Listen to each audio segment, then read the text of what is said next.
You're watching the Isiah Factor, uncensored.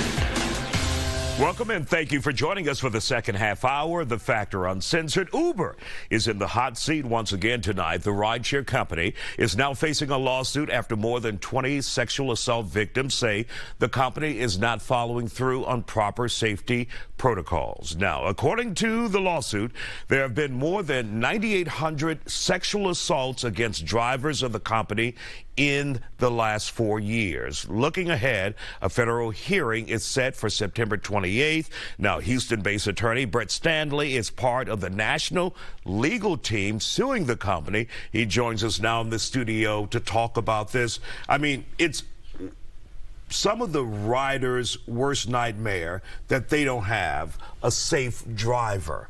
But you've had case after case, a case in Dallas that you're dealing with now, and all around Texas about drivers who cross the line with riders. Absolutely. Uber is in the business of connecting riders and drivers. Uber is the only entity that has information about the drivers to know if they're safe or not in the car. And so Uber has to make sure that they keep riders safe during their ride. And so if they get complaints that a driver might be leering or making suggestive comments or saying something that is just off or weird, Uber is supposed to track that so that they can make sure that they're seeing these complaints and then getting these drivers off the system. When they don't track these red flags, that's when we think these things escalate to a more serious act, a more heinous rape, a more serious groping, or some other sexual assault of that nature. Now, you're still in the early stages of looking into this and into the legal case. Right. So far, where have you seen that Uber has dropped the ball? Right. So Uber comes out every 2 years with a safety report. And in that report, it talks about different types of sexual assaults or physical assaults. So as you noted in the entry here, there were almost 10,000 sexual assault claims made to Uber over the past 4 years. And those are sexual assaults that amount to some sort of penetration, some sort of groping of a sexual body part, or an attempt to do that. And so these aren't just hand touches, these 10,000. Right? These are some sort of real sexual assault. So egregious behavior. Absolutely. We know that those exist on the system already. And we know that Uber, once they see these, they say that they take these off the system. They take these drivers off the system. But the problem is that there were red flags along the way. And there are drivers that have exhibited red flags now that are not off the system. And that's where Uber's falling short. So, and the other place it's falling short is before the drivers get on the system, they do limited background checks and they create the barrier to entry to drive. The hurdle you have to get over to drive is very low.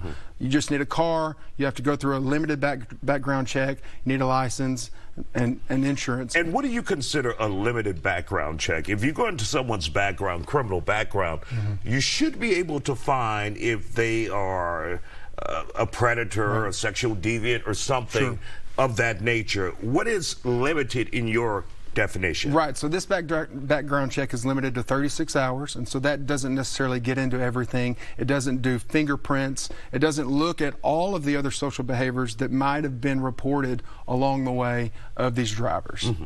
36 hours. Wow, wow.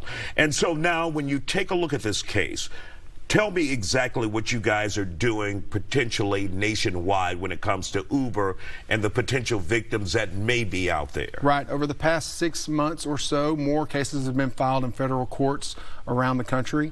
At the end of September, we are going to go meet with a panel of judges known as the Judicial Panel on Multi-District Litigation, a mouthful, JPML for short, JPML. We're going to present to the JPML and request that they consolidate these cases into an MDL, a multi-district litigation. Many people think that this is a class action. Now, how is that different from a class action? Because that's what automatically comes to my mind. Right. So an MDL is like class action's cousin. That's the way I like to explain it. Class action is one case with everyone under it, one case. Multi-district litigation is all these individual plaintiffs have their own case, and then they are shepherded to one judge, one federal judge somewhere in America, and that judge acts as a shepherd to complete pretrial matters. Once the pretrial matters are done, that judge sends them back to home jurisdictions. So like our plaintiff that's in Dallas, Katie Espinosa,